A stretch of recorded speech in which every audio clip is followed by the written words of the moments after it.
Todo mundo comete erros. Talvez você tenha esquecido uma reunião importante. Talvez tenha chamado acidentalmente a sua professora de mãe. Talvez tenha apertado o botão errado e enviado a sua rotina de yoga para os seus 1.700.000 inscritos em vez de outro vídeo sobre curiosidades. E aí teve que correr para excluir. Bom, não importa quão constrangedor tenha sido o seu erro. Você pode ficar tranquilo sabendo que não foi tão ruim assim. Não comparado a apertar um interruptor que mergulhou uma cidade inteira no caos, ou não apertar um único parafuso e levar um derretimento cataclísmico. Portanto, prepare-se para se sentir melhor consigo mesmo, enquanto analisamos alguns erros pequenos que tiveram grandes consequências.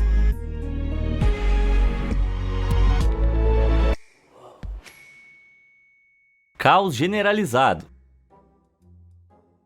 Não há quem não deteste um apagão. Você fica sem TV, sem internet, sem luz por várias horas. Sim, é muito inconveniente, mas nada se compara ao apagão mais lendário de todos os tempos. Em 13 de julho de 1977, 3 raios atingiram a instalação da Con Edison em Nova York. Num instante, a cidade de Nova York e o condado de Westchester ficaram às escuras. O operador tinha cerca de 15 minutos para restaurar a energia e colocar a instalação de volta em funcionamento. Uma janela de tempo razoável, certo? Bem, para fazer isso, o operador precisava acionar uma série de interruptores na ordem certa. Infelizmente, para os habitantes de Nova York, aquele operador sem nome cometeu um erro. Ele deixou passar um interruptor e, como resultado, a cidade ficou às escuras e sem energia por 25 horas. Ainda assim, os habitantes de Nova York são conhecidos por serem razoáveis, calmos e equilibrados, então... Claro que não, isso é tudo que eles não são. Eles imediatamente mergulharam na maior revolta que a cidade já tinha visto. Lojas foram saqueadas, infraestrutura pública foi vandalizada, carros foram incendiados, a cidade foi tomada pelo caos. Isso resultou em 1.000 incêndios, 1.600 saques e 3.700 prisões. Estima-se que um interruptor não acionado tenha custado à cidade quase 300 milhões de dólares em danos. Mas houve outra consequência inesperada do apagão: o surgimento do hip hop no mainstream. Equipamentos profissionais de gravação e mixagem eram caros, e na época eram produtos extremamente exclusivos. Depois do roubo desse equipamento, ele estava aí pelas ruas, e a polícia ansiosa para recuperá-lo. Isso forçou os saqueadores a vender o equipamento rapidamente a preços muito reduzidos. A maioria dos compradores eram nova-iorquinos mais pobres, que de outra forma teriam dificuldade para comprar esse equipamento. Uma nova geração de músicos em Nova York de repente teve acesso ao equipamento necessário para fazer a música que queriam, e o hip hop passou de um gênero de nicho para um fenômeno nacional em questão de anos. Talvez se aquele cara tivesse acionado um interruptor diferente, a gente teria visto o meu sonho da música techno country se tornar realidade. Valeu a pena esse apagão por eventualmente a gente conseguir o Run DMC? Me conta aí nos comentários e não esquece de curtir e se inscrever para mais conteúdo incrível. Continuando. Revelação em chamas.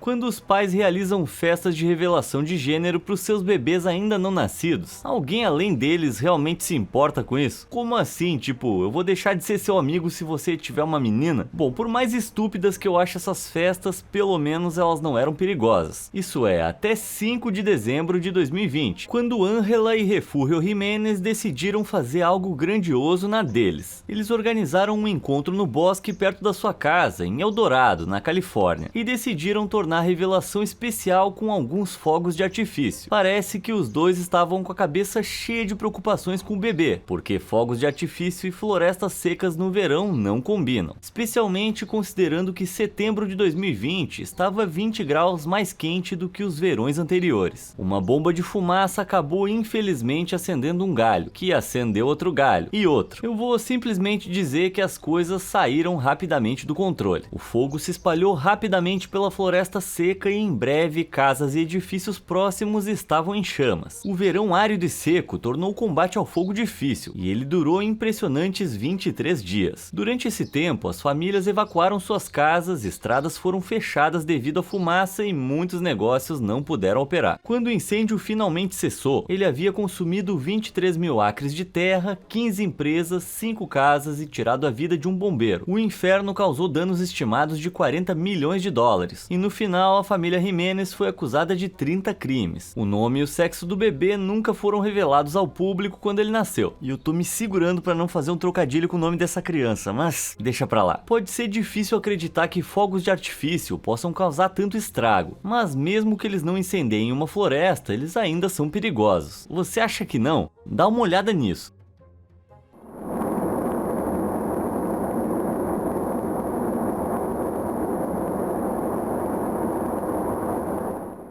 O que você tá vendo aí é o resultado de outro pequeno erro. Um funcionário de uma fábrica de fogos de artifício em Seest, na Dinamarca, escorregou enquanto carregava uma caixa de fogos de artifício. A queda dele fez com que os fogos disparassem em todas as direções, o que então fez com que mais fogos de artifício explodissem, criando um espetáculo de destruição deslumbrante. O acidente danificou mais de 2.100 casas, deixando 176 delas completamente inabitáveis. 2.000 pessoas tiveram que ser evacuadas, dezenas ficaram feridas e cerca de 100 milhões de euros em danos foram causados. É isso aí, a partir de agora, cuidado extra. Eu vou soltar fogos de artifício só no micro-ondas, onde é mais seguro.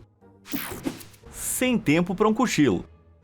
Espiões. Todo mundo adora eles. Nos filmes, eles são elegantes, mortais e têm os gadgets mais legais. Mas sinto muito em te desapontar, eles não são perfeitos. Este é Heinrich Albert, e durante a Primeira Guerra Mundial, ele era o pagador de espiões alemães que atuavam nos Estados Unidos. Ele garantia que esses espiões fossem pagos a tempo, tivessem os suprimentos certos para as missões, além de qualquer documento que precisassem. Portanto, ele era uma pessoa importante. Em 1915, os Estados Unidos ainda não estavam oficialmente na guerra, mas estavam fornecendo munições e suprimentos para os aliados europeus. A Alemanha achou que isso não era bom, então montou uma enorme rede de espionagem para sabotar as linhas de produção dos Estados Unidos, subornar autoridades e causar todo tipo de problema. Um dia, Albert entrou em um trem em Harlem, Nova York, se sentou e depois de um tempo adormeceu. E, bom, quando você chega a uma certa idade, precisar de um cochilo ocasional é compreensível. O que não é compreensível é adormecer em um trem, bem do lado da sua pasta que continha os nomes, as localizações e as missões de todos os espiões do país. Albert acordou sonolento e desceu do trem antes de perceber que não tinha sua pasta consigo. Ele correu de volta, mas ela não estava mais lá. Já havia sido roubada por agentes secretos americanos que estavam no seu encalço. Um Albert aterrorizado colocou um anúncio no Evening Telegraph, oferecendo $20 pela devolução da pasta. Mas o governo dos Estados Unidos não estava tão desesperado por dinheiro. Os Estados Unidos agora tinham provas que comprovavam a sabotagem da Alemanha, que eles usaram para enviar todos os embaixadores e diplomatas alemães de volta a seu país. Isso deixou todos os espiões alemães no escuro, sem saber para onde ir ou o que fazer. A Casa Branca então vazou essa notícia para a imprensa, humilhando a Alemanha e a fazendo parecer fraca no cenário mundial. Os Estados Unidos entraram eventualmente na guerra em 1917, e embora isso não tenha sido inteiramente culpa de Albert, foi um escândalo que chocou muitos americanos e os tirou de sua posição anteriormente passiva em relação à guerra. Portanto, lembre-se, não importa o quanto você possa ter cometido um erro grave, você nunca desequilibrou acidentalmente a balança de uma guerra mundial.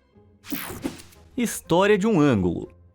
Durante a maior parte da história humana, voar era um sonho bonito e inatingível. Hoje tá mais pra um negócio apertado e que de alguma forma sempre te coloca entre dois bebês chorando. Ainda assim foi emocionante por um tempo. E em 1950 não havia nada mais emocionante do que o Comet Plane da de Havilland. Era o primeiro avião a jato comercial do mundo, ostentando um design futurista alimentado por 4 incríveis motores turbojato Ghost. Seu voo de teste em 1949 correu bem. Em 1952, o elegante avião começou a transportar passageiros ao redor do mundo. Apenas um ano após o seu lançamento, no entanto, a tragédia aconteceu. Um deles caiu, o que foi um azar tremendo para de Havilland. Na década de 1950, as companhias aéreas dos Estados Unidos registravam cerca de meia dúzia de acidentes por ano. Considerando que havia milhares de voos ao ano, isso era apenas uma extrema infelicidade. Mas então outro se desintegrou no ar. e mais um. Em 2 anos, 3 comets caíram, resultando na perda de 89 vidas. 3 acidentes em 2 anos já era mais do que má sorte. Tinha algo errado, e depois de várias investigações, um culpado improvável foi encontrado. Olha para essa imagem do Comet ao lado de um Airbus moderno. Percebe alguma diferença? Vamos dar um zoom. São as janelas. Note como as janelas do Airbus têm cantos arredondados, enquanto o Comet tem cantos angulares. Na engenharia de veículos, um canto quadrado ou angular é considerado um amplificador de estresse. Quando você aplica pressão a um objeto, é mais provável que ele se quebre ao longo de um amplificador de estresse como esse. Pensa em um Toblerone. Os cantos duros, onde as pontas se encontram, são sempre onde você quebra. As janelas de canto quadrado ao redor da fuselagem do Comet eram particularmente vulneráveis à pressão. Afinal, estão na parte da frente de um avião que voa a 724 km/h. Depois de algumas viagens, essas janelas quadradas cederam, onde as redondas teriam permanecido fortes. É triste pensar nisso, mas essa única decisão de design estético acabou custando a vida de muita gente. A de Havilland imediatamente redesenhou seus aviões, e nenhum avião apresentou janelas quadradas desde então. Hoje, o último Comet foi desativado e transferido para um hangar de aviação que funciona como museu. Vamos apenas esperar que esse hangar não tenha janelas quadradas, senão ele jamais vai voar.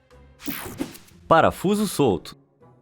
O sonho de viajar pelo espaço sempre foi uma ideia que une toda a humanidade. E um dia, juntos, podemos tornar o impossível possível. Nah, tô brincando, isso aqui se trata de se exibir mesmo. Ao longo das décadas de 50 e 60, a União Soviética e os Estados Unidos competiam para ver quem chegaria à Lua primeiro. Porque, como a gente pode ver aqui nos comentários em todos os vídeos, quem chega primeiro é sempre o melhor. Os soviéticos foram os primeiros a lançar um satélite ao espaço com o Sputnik em outubro de 57. E se tornaram os primeiros a lançar um ser vivo ao espaço apenas um mês depois. Descanse em paz, Laika. Você foi uma verdadeira heroína. Só que conforme os anos passaram, os americanos começaram a alcançar. Em 1962, eles anunciaram seus planos para o Saturno V, que acreditavam que levariam um homem à Lua. Não querendo ficar para trás, os soviéticos rapidamente começaram a trabalhar em seu ambicioso foguete N-1, com um objetivo semelhante. Foi um empate até 3 de julho de 1969, quando o N-1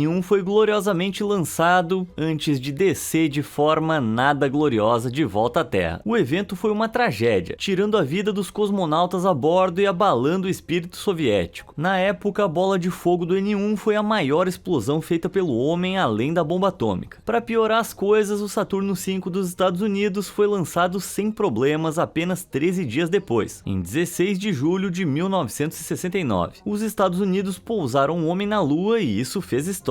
Mas por pouco não foi diferente. Olha só, essa explosão catastrófica que alterou a história foi causada por um parafuso solto. Acontece que pouco tempo depois do lançamento, um parafuso mal fixado na N-1 foi sugado para dentro de uma bomba de combustível. Lá ele ricocheteou em alta velocidade, perturbando o fluxo de combustível e gerando uma grande bola de fogo. Se não fosse por esse pequeno descuido, talvez tivéssemos visto a bandeira soviética eternamente congelada na Lua. Moral da história, sempre revise o seu trabalho. Erro do Titanic. Todo mundo conhece a história do Titanic, um navio de cruzeiro supostamente inafundável que navegou pelo Atlântico, colidiu com um iceberg e afundou nas águas geladas, custando a vida de cerca de 1.500 pessoas. Ao longo das décadas, a causa exata do desastre foi examinada minuciosamente, especialmente por James Cameron, e o dedo da culpa muitas vezes aponta para um homem, Fred Fleet. Ele era o vigia a bordo do Titanic, e era seu trabalho detectar obstáculos na água, então ele deve ter mandado muito mal em não notar um enorme iceberg, certo? Bem, como em muitas histórias do Titanic, é mais complexo e trágico do que parece inicialmente. Pouco antes do Titanic partir, executivos de alto escalão da companhia de cruzeiros decidiam que queriam o respeitado marinheiro Henry Wilde na tripulação. Wilde era experiente, então quando ele foi colocado na lista de tripulantes, outros membros da tripulação foram rebaixados em sua posição para dar lugar a ele. É aí que David Blair entra em cena. Embora o Sr. Blair também fosse um marinheiro experiente, sua presença não foi solicitada como a do Sr. Wilde. Acreditava-se que rebaixar Blair seria um insulto a ele, então ele foi removido da viagem. Afinal, ele não seria necessário com Wilde a bordo. Foi aí que ocorreu um acidente pequeno, mas incrivelmente trágico. Quando Blair saiu, ele esqueceu de entregar algo pequeno, mas muito importante ao seu substituto: uma chave. Essa pequena chave pertencia a um armário vital no mastro de vigia do navio. O que esse armário continha? Os binóculos de Fred Fleet. Por meio dessa infeliz série de contratempos, Fleet não conseguiu acessar seus binóculos na noite do incidente. Isso significava que ele não podia ver muito ao redor do navio e não conseguiu avistar o iceberg até que fosse tarde demais. Fleet sobreviveria ao incidente, mas foi atormentado pela culpa pelo resto de sua vida. Ele testemunhou perante o Senado que, se tivesse seus binóculos, teria certamente evitado o desastre. A chave foi encontrada mais tarde e vendida em um leilão em 2007 por 90 mil libras, cerca de 200 mil dólares atualmente, embora a gente possa dizer que em certo momento o valor dela era inestimável. Pausa para um cigarro. Essa próxima história é importante porque trata dos perigos do tabagismo. E não, eu não tô falando de arruinar seus pulmões, desenvolver um vício ou causar problemas de saúde debilitantes para si mesmo. Tô falando de danos materiais. Nossa história começa na Ucrânia, na incrivelmente fácil de pronunciar vila de Novobodanivka. Viu só? De primeira. Embora a cidade em si fosse um lugar pequeno e humilde, ela guardava um segredo importante. Aninhada nas colinas pitorescas de Novobodanivka, havia um depósito de munições que armazenava 92 mil toneladas de material explosivo. Isso incluía armas, munições e explosivos, dos quais o país tinha pouco uso. Eles simplesmente estavam acumulando tudo depois do fim da União Soviética nos anos 90. Ainda assim, as munições eram valiosas, e guardas foram instalados para vigiar o depósito. O problema é que observar um prédio cinza e monótono por horas a fio pode se tornar entediante. Então eles fizeram o que todos os europeus desanimados fazem para passar o tempo: fumaram. O que aconteceu em seguida não está muito claro, mas uma versão sugere que um guarda amassou um embrulho sujo do Burger King e jogou na lixeira da área de fumantes. Enquanto os soldados apagavam seus cigarros no cinzeiro designado, a área de fumantes começou a feder. Então os guardas decidiram se afastar da área de fumantes designada e se aproximar do depósito de armas. Por qualquer razão que estivessem lá, um guarda deixou cair ou atirou um cigarro. E então se fez a catástrofe. Não é surpresa que, se você empilhar um monte de explosivos um em cima do outro, seja muito difícil detonar apenas um deles. Uma explosão levou a outra e isso causou um incêndio, que resultou em ainda mais explosivos detonando. A lenta e constante cadeia de explosões tornou impossível lidar com o desastre com segurança. No total, as explosões duraram 8 dias seguidos, e os efeitos foram sentidos em uma área de mais de 389 km². Várias pessoas perderam a vida, muitas ficaram feridas e 35 mil tiveram que ser evacuadas. No final das contas, o incidente causou danos no valor de 450 milhões de dólares. Vários anos depois, a Ucrânia sofreria outro incêndio catastrófico em um depósito de armas em Balakleia, embora esse não tenha como causa confirmada os fumantes, mas eu não ia ficar surpreso se fosse. A luz acesa.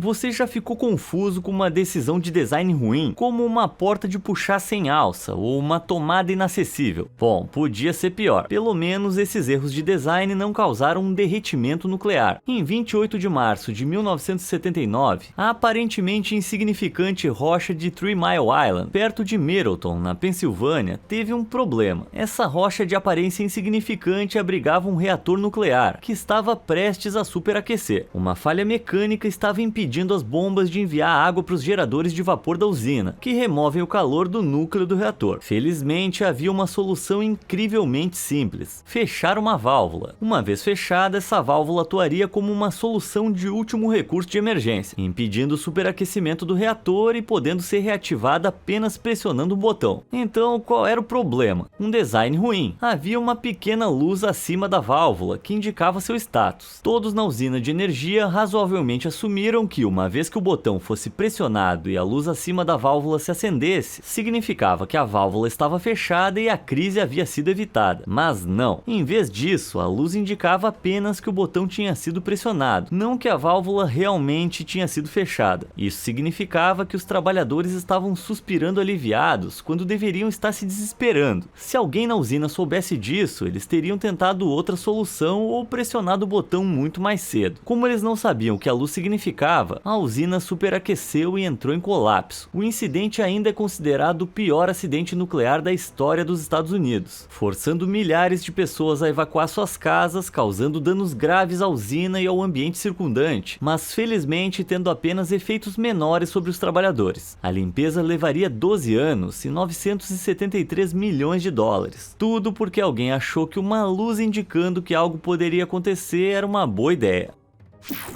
Solo instável.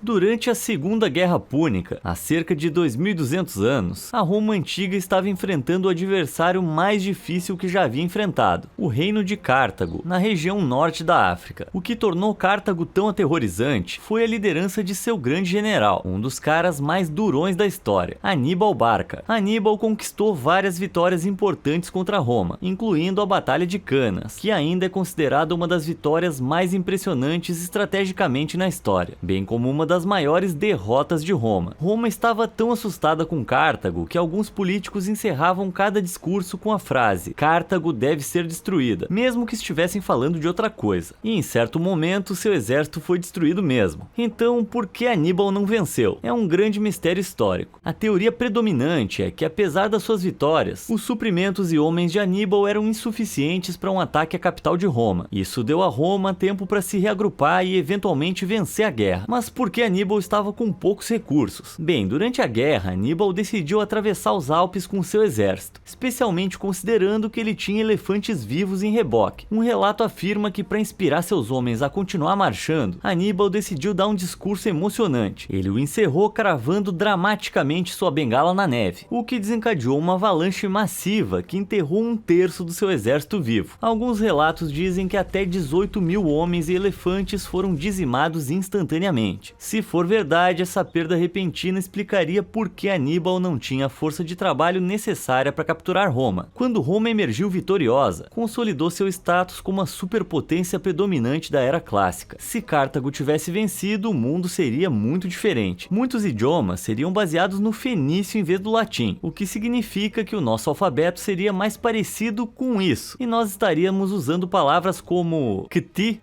É assim que se pronuncia esse negócio? Lipki. Sem Roma também não haveria Sacro Império Romano, e provavelmente não haveria cristianismo, já que não haveria ocupação romana de Jerusalém. É até difícil de imaginar isso, né? Tudo isso porque o vovô aí precisava fazer um discurso dramático. O impacto de Hanshin. 1995 foi um ano marcante. A Microsoft lançou um sistema operacional que conquistaria o mundo. Michael Jordan fez seu retorno triunfante ao basquete. E, de alguma forma, um filme sobre atirar em gorilas com lasers movidos a diamante foi um sucesso. Mas, pro Japão, o ano é lembrado por um único evento catastrófico, o terremoto de Hanshin. Esse tremor monstruoso de magnitude 7,3 ocorreu em 17 de janeiro. Além de algo entre 5.500 e 6.500 mortes, causou danos inacreditáveis de 200 bilhões de dólares. Essa destruição foi enorme e inevitável, mas houve uma área em que as coisas não precisavam sair tão mal quanto saíram, e essa área era ao longo da Rota de Kobe. Essa é a principal ligação entre a cidade de Kobe e Osaka, que abrigava a poderosa rodovia Hanshin Expressway. Construída em 1966, a rede deveria ser capaz de resistir a tremores de um terremoto, mas isso não aconteceu e a ponte desabou. Por quê? Uma análise posterior da ponte sugere que ela tinha uma ancoragem inadequada, junto com capacidade insuficiente de cisalhamento. Para simplificar, a ancoragem se refere aos meios pelos quais as estruturas são conectadas ao concreto, enquanto a capacidade de cisalhamento se refere à capacidade de uma estrutura de resistir ao deslizamento contra si mesma. Embora qualquer uma dessas omissões seja ruim por si só, em uma estrutura supostamente projetada para resistir a terremotos, elas resultaram em uma combinação especialmente terrível. Nos breves 20 segundos que o terremoto durou, a ponte cedeu e desabou. Ela estava tão completamente destruída que precisou ser totalmente reconstruída ao custo de 4,6 bilhões de dólares. Como você pode ver, quando se trata de engenharia civil, tudo deve ser perfeito, e é preciso manutenção regular para permanecer perfeito. Vamos pegar esse estádio de futebol em Vitesse, nos Países Baixos, como exemplo. Os torcedores estavam aplaudindo e batendo os pés depois de uma vitória em 2021, quando aconteceu isso aqui. Por alguma espécie de milagre, não houve relatos de feridos. Enquanto os torcedores riam, o prefeito Hubert Bruce não viu graça, sabendo que a situação poderia ter sido muito pior. Uma investigação formal não revelou uma única causa, mas revelou que a estrutura havia sido construída na década de 30, com quase nenhuma manutenção entre então e o incidente. E se você tá aí rindo das infraestruturas europeias e japonesas, achando que isso não acontece nos Estados Unidos, prepare-se para um choque de realidade, porque segundo algumas estimativas, até 25% da infraestrutura dos Estados Unidos está em risco de se tornar inoperável, com consequências desastrosas. Só observa o colapso do Metrodome em 2010. Caramba! O que você acabou de ver foi uma grande quantidade de neve romper aquele teto. O teto desse estádio de Minnesota apresentava uma camada externa de fibra de vidro revestida de teflon, com uma camada interna de tecido atuando como o teto da estrutura. O teto em si era robusto, pesando 263 mil quilos. O problema estava em uma falha no material. Mesmo um pequeno buraco em um tecido fraco pode se tornar um grande problema se houver pressão suficiente sobre ele. E toda aquela neve aplicou muita pressão. Como um lençol rasgado, os pequenos buracos no tecido cresceram sob o peso da neve antes que tudo desabasse. Imagine se a equipe estivesse treinando ou jogando naquele dia. Os caras iam ter que virar esquiadores. Vamos aprender com exemplos como Hanshin, Minnesota e Vitesse. Sempre verifique o seu trabalho e depois faça a manutenção de tempos em tempos. Pernas pra que te quero? Pernas são ótimas. Elas permitem que você ande por aí, mantenha portas abertas e aplique golpes de artes marciais em arruaceiros que desrespeitam a sua garota. Haya! Mas sabe para que as pernas não são boas? Para edifícios. Edifícios não precisam andar por aí ou aplicar golpes. Bem, em 1977, o Citicorp revelou seu novo e elegante prédio, conhecido na época como Citicorp Center. Ele ostentava um design moderno com um telhado inclinado e uma série de pernas longas e esbeltas. Esse novo visual sofisticado fez do edifício a sensação de Nova York após a sua construção. Mas esse design fabuloso deu ao edifício uma fraqueza evidente: o vento. Lá em cima, a 280 metros de altura, venta muito, porque não há nada para impor resistência ao vento, tipo árvores ou outros edifícios. A estudante de arquitetura Diane Hartley percebeu que a forma única do edifício o tornava particularmente suscetível a ventos fortes, que poderiam comprometer sua integridade estrutural. Diane entrou em contato com o designer do edifício, William Le Mesurier, e falou da sua descoberta. William percebeu o próprio erro. Embora tivesse considerado ventos fortes nas faces do edifício, ele não havia pensado nos efeitos nos cantos. Fazendo algumas pesquisas frenéticas, William percebeu que uma tempestade forte o suficiente para derrubar o prédio ocorria aproximadamente a cada 55 anos. Pior ainda, suas pernas significavam que se ele caísse, não ia desmoronar simplesmente para dentro, mas tombaria sobre outros edifícios, causando ainda mais destruição. Parece bem ruim, né? Mas fica ainda pior, porque Diane e William descobriram esse fato logo antes do furacão Ela atingir Nova York. William agiu rapidamente. Ele criou um plano de evacuação com o Departamento de Polícia de Nova York e garantiu que 2.500 membros da Cruz Vermelha estivessem de prontidão. Ele e uma equipe de engenheiros trabalharam sem parar por 3 meses seguidos para elaborar uma solução. Trabalhando secretamente para evitar criar histeria, os engenheiros soldaram placas de aço de 5 centímetros de espessura sobre os parafusos do edifício, aumentando sua resistência. Eles trabalharam de maneira tão secreta que os moradores do edifício nem perceberam. Graças à dedução de Diane, a determinação de William em corrigir o seu erro e o árduo trabalho desses engenheiros, uma crise foi evitada, tudo sem chamar a atenção da mídia. Na verdade, a única razão pela qual isso foi descoberto é porque um engenheiro falou sobre isso em uma festa anos depois. E eu entendo, é uma conquista e tanto. Aqui a gente encerra com a consequência desse pequeno erro sendo evitada, só para terminar esse vídeo de um jeito mais leve. Mas a gente viu vários erros terrivelmente impactantes, né? Você já cometeu aquele errinho de nada que causou um estrago? Me conta aí nos comentários e obrigado por assistir.